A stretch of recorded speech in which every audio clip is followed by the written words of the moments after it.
जय श्री कृष्णा सा। आप सभी का मेरे चैनल पर स्वागत है। आइए सुनते हैं पुत्रदा एकादशी व्रत कथा। पुत्रदा एकादशी का व्रत करने से अक्षय पुण्य की प्राप्ति होती है तथा साथ ही मृत्यु उपरांत वैकुंठ लोक की प्राप्ति होती है। कहते हैं इस व्रत को करने से घर धन धान्य से भरा रहता है। इस एकादशी का व्रत करने से नारायण के साथ साथ माँ लक्ष्मी जी की भी विशेष कृपा प्राप्त होती है। इस व्रत के पुण्य प्रताप से ही राजा महिजीत महिष्मति को पुत्र रत्न की प्राप्ति हुई थी। इसीलिए इस एकादशी का नाम पुत्रदा एकादशी है। तो आइए सुनते हैं पुत्रदा एकादशी की व्रत कथा।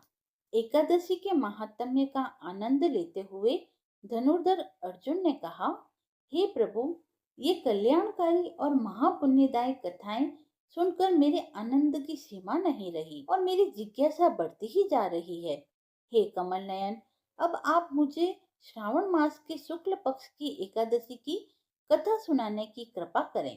इस एकादशी का क्या नाम है तथा इसके व्रत का विधान क्या है?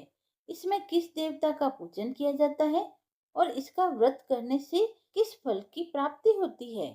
श्री कृष्ण ने कहा, हे धनुर्धर, श्रावण माह के शुक्ल पक्ष की एकादशी की कथा के श्रवण मात्र से ही अनंत यज्ञ का फल प्राप्त होता है। हे पार्थ, द्वापर युग के आरंभ में ही महेशमती नाम की एक नगरी थी। नगरी में महाजीत नाम का एक राजा राज्य करता था।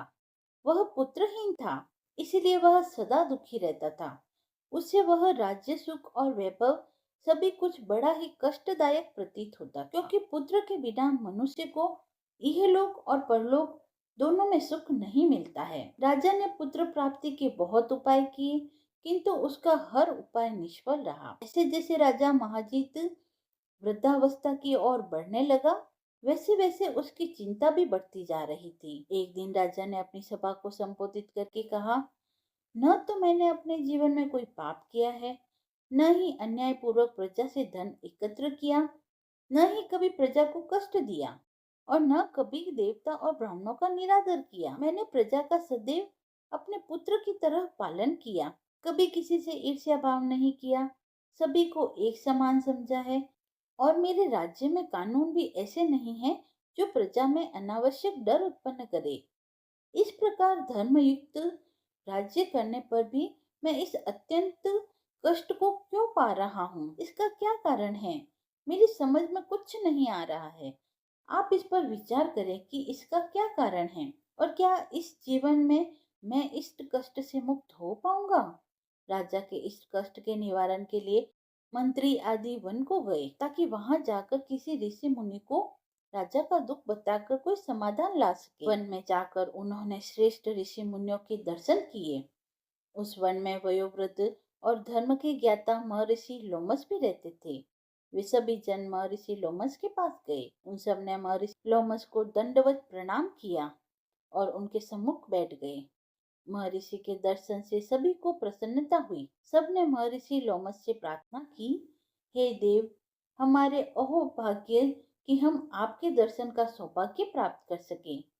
मंत्री की बात सुन लोमस ऋषि ने कहा, हे मंत्रीवर, आप लोगों की विनम्रता और सद्भाव से मैं अति प्रसन्न हूँ। आप मुझसे अपने आने का प्रयोजन कहें। मैं आपके कार्य को अपने सामर्थ्य के अनुसार अवश्य ही करूंगा, क्योंकि हमारा शरीर ही परोपकार के लिए बना है। लोमस ऋषि के ऐसे मधुर वचन सुनकर मंत्री ने कहा, हे ऋषिवर, आप हमारी सभी बातों को जानने में ब्रह्मज्ञ से भी ज्यादा समर्थ है, अतः आप हमारे संदेह को दूर कीजिए। महिष्मति नामक नगरी के हमारे महाराज महिजीत बड़े ही धर्मात्मा और प्रजावत्सल है। वह प्रजा का पुत्र की तरह धर्मानुसार पालन करते हैं, किंतु फिर भी वे पुत्रहीन हैं। हे महामुने, इससे वह अत्यंत दुखी है। हम लोग उनकी प्रजा हैं, हम भी उनके दुख में दुखी हो रहे हैं, क्योंकि प्रजा का यह कर्तव्य है कि राजा के सुख में सुख माने और दुख में दुख माने।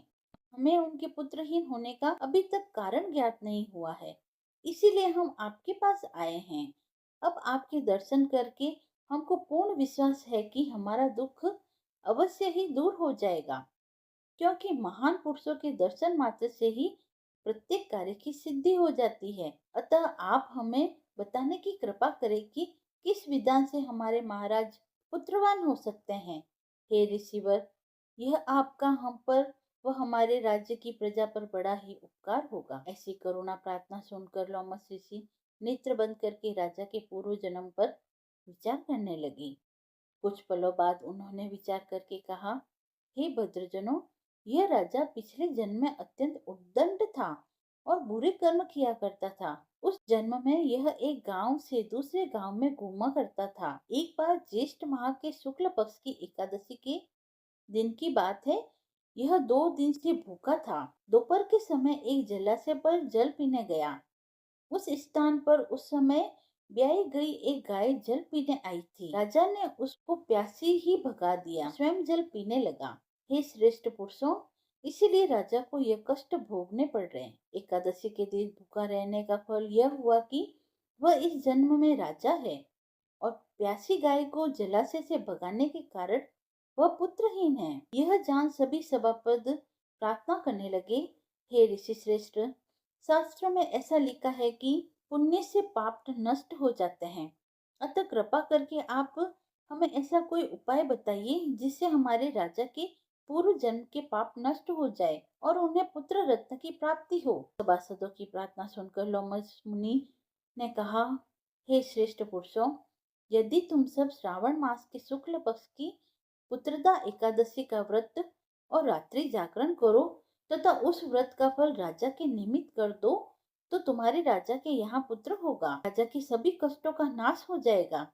इस उपाय को जानकर मंत्री सहित सभी ने महर्षि को कोटि कोटि धन्यवाद किया तथा उनका आशीर्वाद लेकर अपने राज्य में लौट आए। तदुपरांत उन्होंने लोमस ऋषि की आज्ञा अनुसार पुत्रदा एकादशी का विधान पूर्वक उपवास किया और द्वादशी को उसका फल राजा को दे दिया। इस पुण्य के प्रभाव से रानी ने गर्भ धारण किया और 9 माह पश्चात एक अत्यंत तेजस्वी पुत्र को जन्म दिया। हे पांडुपुत्र, इसीलिए इस एकादशी का नाम पुत्रदा पड़ा। पुत्र की इच्छा रखने वाले मनुष्य को विधान पूर्वक श्रावण माह के शुक्ल पक्ष की एकादशी का व्रत करना चाहिए। व्रत के प्रभाव से इहलोक में सुख तथा परलोक में स्वर्ग की प्राप्ति होती है। कथा समाप्त हुई। यदि आपको कथा पसंद आई हो तो आप मेरे चैनल को लाइक, शेयर एंड सब्सक्राइब करें। धन्यवाद।